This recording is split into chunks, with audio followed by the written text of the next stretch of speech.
अस्सलाम वालेकुम। सिरात मुस्तकीम चैनल में आप सबको मैं खुश आमदीद कहता हूँ। दोस्तों, आप तमाम हजरात का बहुत बहुत शुक्रिया कि सऊदी अरब में गैर मुल्की अफराद से मुतालिक जो अहम मसाइल हैं उसके बारे में सवालात और उनके जवाबात के उन्वान से जो मैं वीडियो शेयर करता हूँ, इसको आप लोगों ने बहुत सराहा और बहुत मेरी हौसला अफजाई की।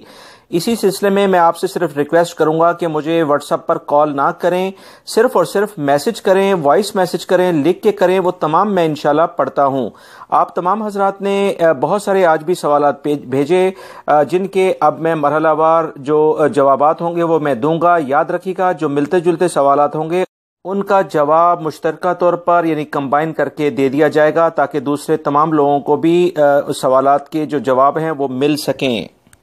एक भाई ने बहुत अहम सवाल पूछा जिसे मैं सबसे पहले आप तमाम हजरात से शेयर करता हूं कि ऐसे तमाम गैर मुल्की अफराद जिन पर मकतब अमल की फीस अकामों पर काफ़ी ज़्यादा है और वो अकामा नहीं बना पा रहे, क्या अगर वो तरहील से पाकिस्तानी सफारतखाने से पेपर लेकर अपने मुल्कों में जाएंगे तो उन्हें आसानी होगी या उन्हें वो फीस देनी होगी? याद रखें, अगर आपके पास अकामा नहीं है तभी तो आप तरहील के जरिए पाकिस्तानी सफारतखाने से वो पेपर लेकर जा रहे हैं।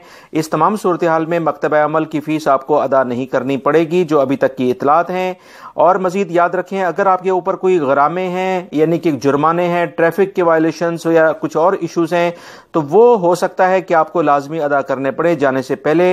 लिहाजा अकामे से मुतालिक जो मकतब अमल की फीस है वो आई थिंक नहीं अदा करनी पड़ेगी। फैमिली वीज़े के बारे में पूछा गया है कि अगर शौहर सऊदीया से किसी भी वजह से छुट्टी जाता है या फाइनल एग्जिट जाता है तो क्या उसका असर पूरी फैमिली पर पड़ेगा? बिल्कुल उसका असर पूरी फैमिली पे पड़ेगा, क्योंकि शौहर ही उस पूरी फैमिली का कफील है। अगर वो फाइनल एग्जिट पर जाता है तो ऑटोमेटिक पूरी फैमिली का फाइनल एग्जिट लग जाएगा। फैमिली अगर किसी और के पास अपने यानी बेटे के वगैरह के नाम से कोई तनाजुल कराना चाहती है तो शौहर की मौजूदगी में ही वो तनाजुल करा लिया जाए तो ज्यादा बेहतर है।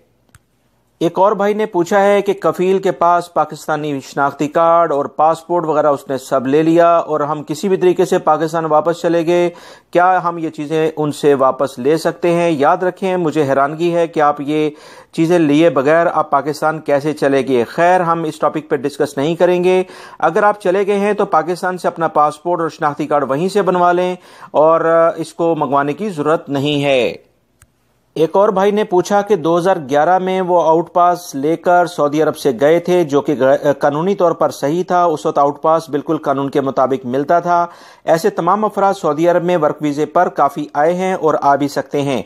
आजकल जो आउट पास सफारतखाने से तरहील के जरिए मिल रहा है उससे सऊदी अरब में आने पर पाबंदी है।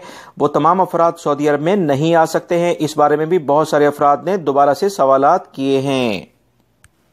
मेज़बान वीज़े के बारे में पूछा गया है। याद रखिएगा, मेज़बान वीज़े के बारे में अभी कोई ख़ास इतलात नहीं है कि ये शुरू हुआ है कि नहीं, क्योंकि बहुत सारे लोगों ने इस बारे में मालूमात लेने की कोशिश की जो नहीं मिल पाई हैं। मज़ीद ये कहा गया है कि सास ससुर वालिदा सिस्टर्स और जो ब्रदर्स हैं वो आप विजिट वीज़े पर उनको बुला सकते हैं। इसके लिए कुछ कानूनी तरीक़ाकार है, आप इन्हें अप्लाई करें तो फर्स्ट जो रिलेटिव्स हैं उनको आप बुला सकते हैं।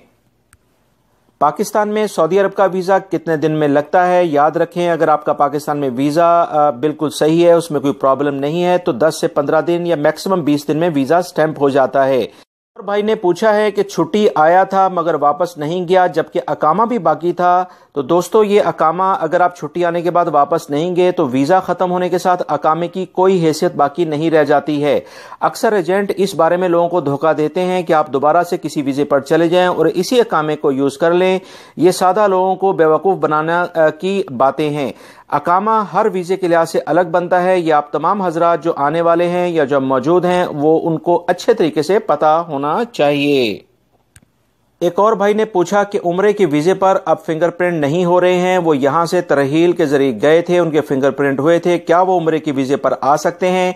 याद रखें, अगर आप इस तरह से उम्रे का वीज़ा लेकर आएंगे और अगर वीज़ा स्टैंप भी हो गया तो सऊदी अरब में आपके लिए मुश्किलात हो सकती हैं, क्योंकि आप तरहील के जरिए जेल के जरिए गए थे, जो कि अच्छे रिकॉर्ड की अलामत नहीं है। ایک اور سوال پوچھا گیا تھا کہ پاسپورٹ کو اگر ہم نے نیا بنایا ہے اسے اپ ڈیٹ کیسے کیا جائے۔ یاد رکھیں کسی کو بھی پاسپورٹ دینے کی ضرورت نہیں ہے۔ جس بھائی نے یہ سوال پوچھا وہ اچھے طریقے سے جان گئے ہوں گے کہ انہوں نے کیا تفصیلات مجھ سے شیئر کی ہیں۔ یاد رکھیں پاسپورٹ ابشر اکاؤنٹ کے ذریعے اپ ڈیٹ ہوتا ہے۔ آپ اپنا ابشر اکاؤنٹ بنائیں۔ میں نے اپنی ان ویڈیوز میں لازمی طور پر کئی بار یہ ویڈیو بنا کر آپ تمام حضرات سے شیئر کی ہے کہ بہت آسان طریقہ ہے۔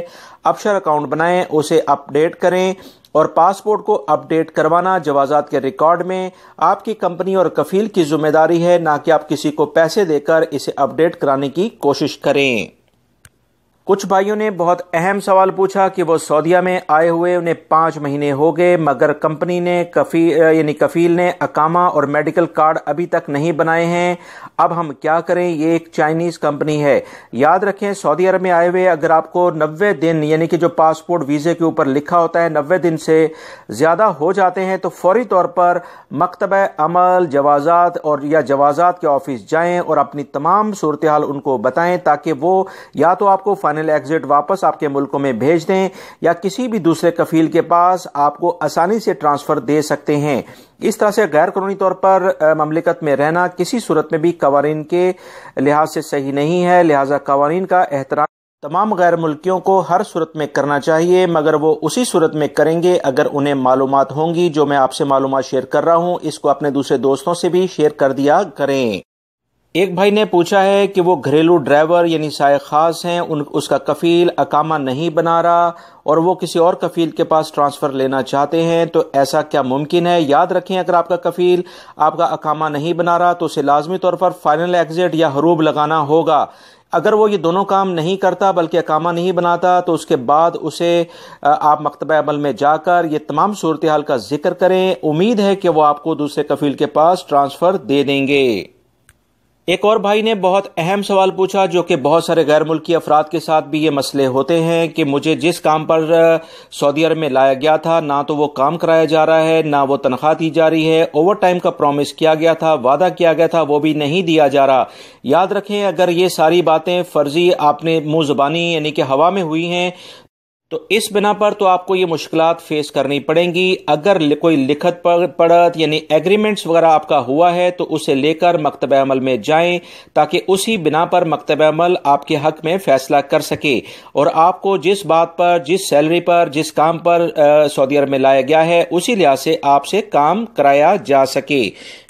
دوستو یہ تھے کچھ اہم سوالات، آج کافی زیادہ سوالات آئے تھے اس لیے ویڈیو بھی کچھ لمبی بنی۔